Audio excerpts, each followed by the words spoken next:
안녕하세요, 라이브렉스입니다. 평소에 컴퓨터 앞에서 보내는 시간이 긴 분들이라면 당연히 키보드에 대한 욕심이 클 수밖에 없을 거라고 생각이 됩니다. 저 같은 경우만 하더라도 하루의 절반 이상의 시간을 컴퓨터 앞에서 작업을 하다 보니까 타건감은 좋고 손목이나 손가락에 부담은 덜 되는, 그리고 디자인도 생각을 안 할 수 없는, 그렇게 이제 요소들을 따지다 보니까 항상 후보군에 들어가는 게 해피해킹이었는데요. 근데 이제 이 녀석 같은 경우에 워낙 구매 비용이 부담이 되다 보니까 선뜻 구매까지 결정을 하는 게 쉽지만은 않은 게 사실이죠. 저 같은 경우에는 이제 뒤에 보이는 것처럼 아이맥 프로를 쓰면서 기본적으로 제공되는 키보드를 쓰고 있었는데, 이 녀석 같은 경우에 워낙 이제 디자인이 낮게 설계가 되어 있어서 손목이라든지 손가락에 부담이 커서 불편함이 크더라고요. 그래서 이제 아이맥에 붙여서 쓸 키보드를 찾다가 해피해킹을 결국은 구매하게 됐습니다. 이 녀석이 어떤 특징을 갖고 있는지 지금부터 소개해 드리도록 하겠습니다. 미리 말씀을 드리면 지금 리뷰를 하려고 구매한 해피해킹 이 제품, 뒤에 보이는 이 제품 말고 동일한 제품으로 포인트 키캡까지 해서 하나를 더 구매를 했습니다. 요건데요. 이 녀석을 이제 증정 이벤트를 하려고 하나 더 구매를 해서 준비를 해두고 있는데, 채널 구독과 좋아요 그리고 댓글 남겨주시는 분들 가운데 한 분을 추첨해서 선물로 드리도록 하겠습니다. 평소에 이제 해피해킹 프로2 타입 S 모델에 관심이 많았던 분들이라면 참여해 보시면 좋을 것 같네요. 이제 보시죠.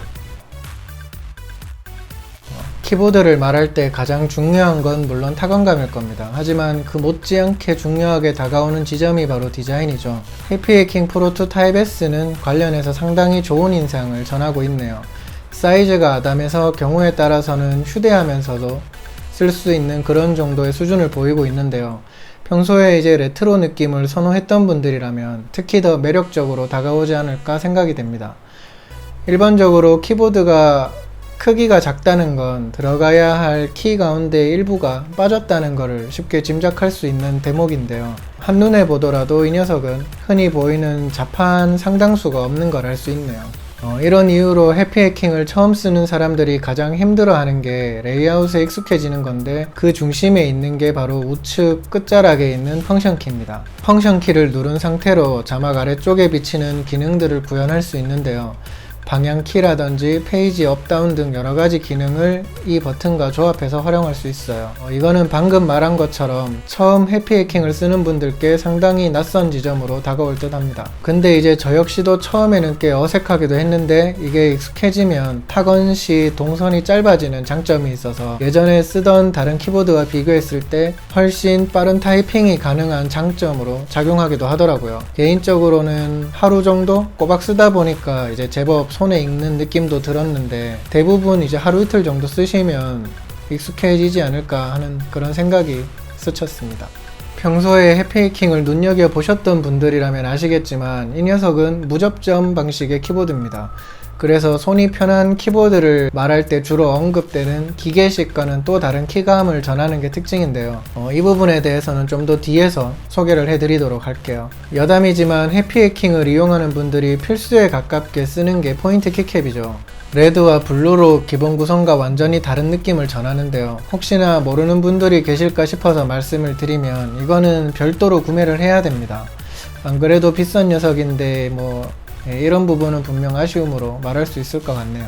저 같은 경우에는 아까 말씀드린 것처럼 아이맥 프로에 붙여서 쓰기 위해서 해피해킹 프로2 타입 S를 구매했는데요.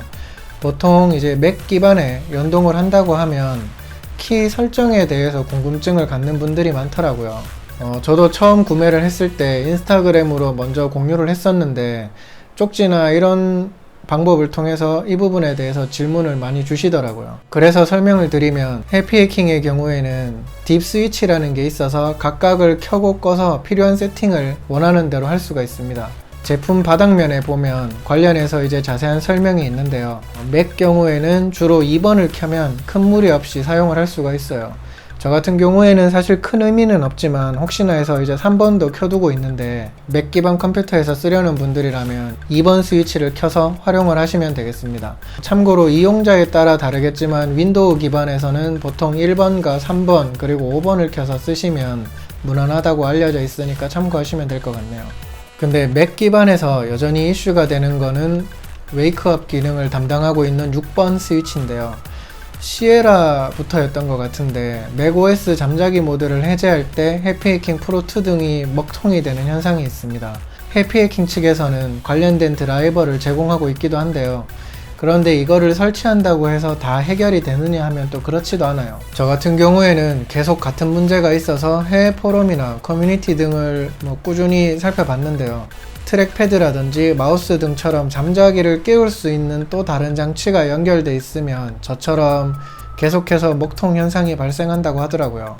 그럴 때는 이제 6번 스위치를 끄는 게 그나마 해결에 도움이 됩니다. 이때는 잠자기는 트랙패드나 마우스로 깨워야겠지만 키보드 인식이 안 되는 문제는 해결이 되네요. 끝으로 타건감을 궁금해하는 분들 많을 것 같아요. 저 같은 경우에는 애플 키보드를 썼기 때문에 이 녀석하고 비교를 하자면 애플 제품의 경우에는 탁탁 아니면 틱틱 이런 느낌의 바닥을 두드리는 느낌이라면 해피해킹은 또각또각 하는 그런 느낌인데 클릭감은 크지 않은 그런 느낌입니다. 그리고 조금만 힘을 들여도 타이핑이 가능해서 장시간 쓰는데 편안함이 큰 것도 장점으로 말할 수 있겠습니다. 최대한 마이크를 키워서 해피해킹 프로2 타입 S를 타이핑하는 모습을 영상으로 담아 봤는데요. 참고가 되시면 좋겠네요.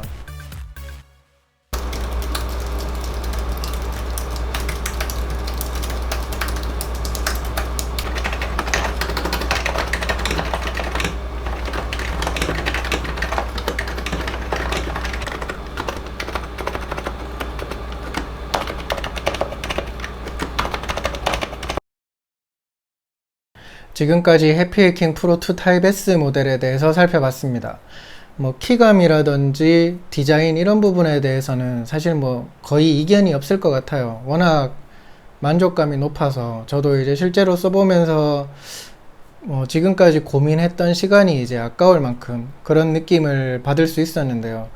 근데 이제 단점이 워낙 분명해서 이제 익숙하지 않은 레이아웃이라든지 그리고 비싼 가격 이 부분에 대해서는 아무리 좋게 포장을 해도 단점으로 밖에 말할 수 없는 그런 지점이 아닌가 생각이 됩니다.